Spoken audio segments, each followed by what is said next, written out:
Hi guys, in this video I'll show you how to set trailing stop loss on Robinhood options. Now if you're looking for any direct way to set it, there is no direct way to set it on the coin, like you cannot set it. However, there's a manual option of how you can set it. Now to do this, what you can do is just select your currency or the coin, or what you can say the crypto.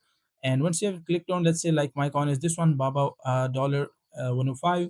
So you can just select your coin, and once you have selected it, you will be seeing an option like this one. So from here you can just click on trade, and once you click on trade, you will see all these options: sell, buy, roll position, view all options. So you can just click on sell, which is the third option, and once you click on sell, you will be redirected to this page like sell and limit price and estimated credit. So from here you can just click on this option, either limit order or limit types. So you can just click here order types, and once you click on this option, you can see like either in the limit or in the market.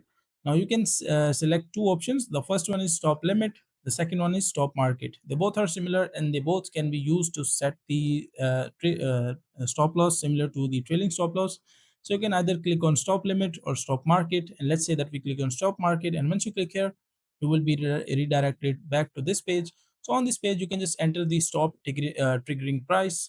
And once you enter the stop triggering price, you can just click on review. And once you click on review, you can just read all the information and time in force. You can select the time in force as well, and good till cancelled, and swipe up to submit. And once you swipe up, it will be submitted, and after that your trailing stop loss will be set on the Robinhood. Now this is all the process. Make sure to follow all the steps and you will be able to do it. Now also make sure to like the video and subscribe to the channel if you find this video useful.